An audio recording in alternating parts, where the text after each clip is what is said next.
यही प्रयास है कि जनता ने जो उम्मीद करके हम पे विश्वास करके हमें वोट किया था, सबसे पहले तो हम उनका विश्वास ना तोड़ें। हमारी कोशिश ये है कि जहां जरूरत है पैसा वहीं पे लगे। तो पीडब्ल्यूडी डिपार्टमेंट, उनसे हमें रिक्वेस्ट करनी पड़ती है, पीएचई डिपार्टमेंट से रिक्वेस्ट करनी पड़ती है, हर किसी डिपार्टमेंट म्युनिसिपैलिटी को छोड़ के बाकी हर किसी डिपार्टमेंट के आगे जाके रिक्वेस्ट करनी पड़ती है। नमस्कार, A to Z न्यूज में आपका स्वागत है और मैं अतुल गुप्ता। जम्मू म्युनिसिपल कॉरपोरेशन में जब इलेक्शंस किए गए तो लोगों को काफ़ी लंबे समय से उम्मीद थी कि अब उनके मोहल्ले के कॉरपोरेटर्स चुने जाएंगे और उनके रुके हुए काम अब होंगे।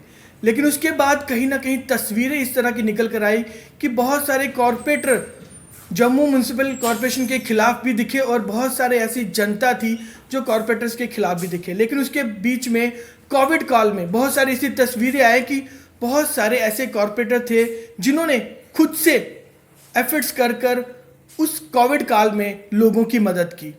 हमारे साथ इस वक्त नगिंदर सिंह जम्वाल हैं जो कि वार्ड नंबर 70 के हैं, सैनिक कॉलोनी से हैं, और उनसे जानते हैं कि अपनी वार्ड को खूबसूरत बनाने में किस तरह के प्रयास किए जा रहे हैं। Sir, A to Z news में आपका स्वागत है। सर, मैं जानना चाहूँगा कि काफ़ी लंबे समय से लोगों को इंतज़ार था कि उनके काउंसलर चुने जाएं और उनके रुके हुए काम हों, लेकिन आपको क्या लगता है कि आप इसमें कितनी सफलता हासिल कर पाए? नमस्कार जी, मैं Narendra Singh, counsellor ward number 70। हाँ, देखिए, हमारा तो यही प्रयास है कि जनता ने जो उम्मीद करके हम पे विश्वास करके हमें वोट किया था, सबसे पहले तो हम उनका विश्वास ना तोड़ें जी। हमसे जो बनता है, देखिए, एजुकेशन जो भी है वो करनी है म्युनिसिपल कॉर्पोरेशन ने। हमारा काम है वहां पे बैठ के हाउस में पॉलिसीज बनाना और उनके साथ मिलके काम करना। नगेंद्र जी, मैं आपकी बात काटना चाहूँगा कि आपने हाउस की बात की तो काफ़ी लंबे समय से मीटिंग नहीं हो पाई क्योंकि मेयर साहब की तरफ से ये कहा जा रहा है कि कोविड काल है, लेकिन बहुत सारे ऐसे आपके भाई हैं कॉरपोरेटर जिनके द्वारा बार बार ये आवाज़ उठाई जा रही है कि अगर मीटिंग्स नहीं होंगी तो हम लोग अपनी बात कैसे रख पाएंगे। नहीं, मीटिंग्स तो होनी चाहिए। कोविड के समय उस टाइम थोड़ी रिस्ट्रिक्शन थी कि 100 आदमी से पहले था, 25 से फिर 50 हुए, 100 हुआ। जब भी होता है 75 हम कॉर्पोरेटर हैं, उसके बाद में स्टाफ के लोग होंगे, डिपार्टमेंट्स के लोग होंगे, तो वो थोड़ा सा भीड़ भाड़ हो जाती है। लेकिन मैं फिर भी आपके माध्यम से अपने मेयर साहब से रिक्वेस्ट करूंगा कि जल्द से जल्द हमारी जो अगर मीटिंग्स होती है तो सर क्या लगता है कि कितना फायदा पहुंच पाएगा उससे? देखो, बहुत से रुके हुए काम, कुछ पॉलिसीज हमने वहां पे बैठ के बनानी होती है, ना कि हमारे कुछ पार्षद है उनको जब मीडिया सामने आता तो उनकी कोशिश होती है कि हम मीडिया में छा जाए। किस मुद्दे पे बात करनी है, हम किस लिए बैठे हैं, हाउस किस लिए लगा है कि हम लोगों को अपनी तस्वीरें दिखाएं जी। तो वो बिना मतलब बीच में गैलरी में आकर के हल्ला करना, ये करना, हमें लोगों ने चुना है बेटरमेंट एरिया की सुधार के लिए। मैंने 31 जनवरी को अपनी वार्ड डस्टबिन फ्री कर दी थी। मेरी वार्ड में 11 डस्टबिन थे। उन डस्टबिन में इतना कचरा और इतना गंद होता था। होता क्या है कि 10 साढ़े 10 बजे के बीच में कंटेनर उठाने वाली गाड़ी आती है, वो कंटेनर डस्टबिन खाली करके ले जाती है जी। लोग उसके बाद में उस डस्टबिन को फिर से भर देते हैं। तो 2 बजे के बाद, 2-3 बजे के बाद वहां पे कुत्ते, गाय, घोड़े, भैंसें, कुत्ते क्या करते हैं, अंदर से एक डाइफर निकालेगा कुत्ता, वो किसी के गेट में जाके फाड़ देगा तो वो पूरा एरिया गंदा दिखेगा। जब से मैंने डस्टबिन फ्री वार्ड की है, मेरा एरिया कम से कम, मुझे यकीन है कि बहुत सारा साफ सुथरा है। और अगर कहीं है भी तो हम लगातार प्रयास कर रहे हैं कि उस एरिया को भी बाकी एरिया के बराबर। नगेंद्र जी ने बहुत ही खूबसूरत बात की कि डस्टबिन फ्री बनाया अपने वार्ड को, और उसका मकसद सिर्फ इतना था कि बहुत बार ऐसी तस्वीरें निकल कर आती हैं कि जब हम लोग देखते हैं कि डस्टबिन ओवरलोडेड हो चुका होता है क्योंकि लोग अपने घर का गंद निकाल के डस्टबिन में डालते हैं और वो बहुत ओवरलोडेड हो जाता है, जिसके चलते बहुत सारी गंदगी वहाँ पे इकट्ठी हो जाती है। तो म्युनिसिपल कॉरपोरेशन और कॉरपोरेटर के द्वारा एक मुहिम चलाई गई कि डोर टू डोर जाकर लोगों के घरों से गंदगी को इकट्ठा किया जाए। तो मुझे लगता है बहुत ही बेहतरीन कदम है।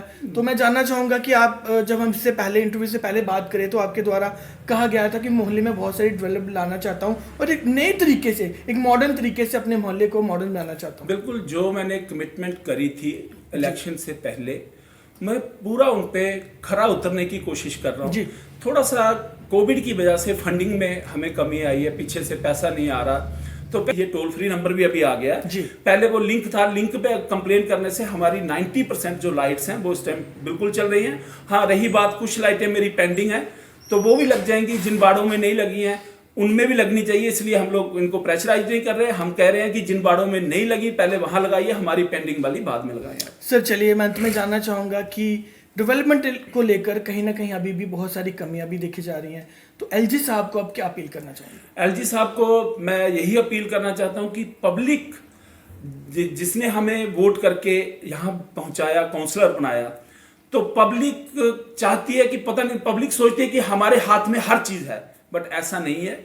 अमेंडमेंट 74 लागू ना होने से ना तो पीडब्ल्यूडी डिपार्टमेंट उनसे हमें रिक्वेस्ट करनी पड़ती है, पीएचई डिपार्टमेंट से रिक्वेस्ट करनी पड़ती है, हर किसी डिपार्टमेंट म्युनिसिपैलिटी को छोड़ के बाकी हर किसी डिपार्टमेंट के आगे जाके रिक्वेस्ट करनी पड़ती है। उनकी मर्जी है, वो हमें सुने। हाँ, हमारा पीडब्ल्यूडी डिपार्टमेंट में एक्शन साहब से मैं परसों मिला, बहुत अच्छे इंसान है। उन्होंने कहा जी आप बताइए, अपनी प्रायोरिटी बताइए आप। तो कुछ डिपार्टमेंट मानते हैं, कुछ नहीं मानते हैं। तो जब अमेंडमेंट 74 लागू होगी, ये डायरेक्ट हमारे कंट्रोल में डिपार्टमेंट होंगे, हमें पूछ के हमारी प्रायोरिटी, क्योंकि हमने प्रायोरिटी कहां से लेनी है? लोग हमारे पास आते हैं, एप्लीकेशन देते हैं, लोग हमें कहते हैं ये तकलीफ है, वो तकलीफ है। उसके बाद में डिपार्टमेंट आके खुद काम करना शुरू कर जाए तो कुछ नहीं होता। हाँ जी अतुल जी, एक चीज मैं आपको और बताना चाहता हूँ कि जैसे हमने डस्टबिन करीब अपनी बार, कुछ लोग होते हैं कि वो 100 रुपया बचाने के लिए जी अपने घर के अंदर कचरा रखते हैं, लिफाफों में डाल के रखते हैं। तो जब वो घर से ऑफिस के लिए निकलते हैं या किसी काम के लिए निकलते हैं, तो वो लोग क्या करते हैं, अपनी गाड़ी में वो लिफाफे रख लेते हैं और देखते हैं कि क्रॉसिंग कोई नाले की, कोई नहर की, इवन सूर्यपुत्री तभी की क्रॉसिंग पे भी वो बाज नहीं आते, वो पूरा ऐसे थ्रो कर देते हैं। तो पिछले दिनों मैंने एक रेजुलेशन हाउस में लाया था कि जितनी भी हमारी क्रॉसिंग है, चाहे वो खड्ड है, नाला है, जैसे त्रिकुटा नगर नहर है, इवन सूर्यपुत्री तभी है, इनके ऊपर 10 फीट हाइट के अगर बैरिगेटिंग जाले वो लगाए जाएं कि गाड़ी से कोई लिफाफे ना फेंक सके। कहीं पे मिक्सचर मशीन रखी है, अब गांधीनगर में चले जाएं तो सर्विस लेन को रेडी जोन बना दिया। ऐसा नहीं होना चाहिए। जिस चीज के लिए चीज बनी है उसी के लिए यूटिलाइज होनी चाहिए। बहुत बहुत शुक्रिया हमसे जुड़ने के लिए। तो ये थे हमारे साथ नगिंदर सिंह जम्वाल, जिनके द्वारा साफ तौर पर हर एक मुमकिन कोशिश की जा रही है कि अपने वार्ड को खूबसूरत बनाया जाए। अब देखते रहे इसी तरह A to Z news. Cameraman Vishal के साथ मैं अतुल गुप्ता।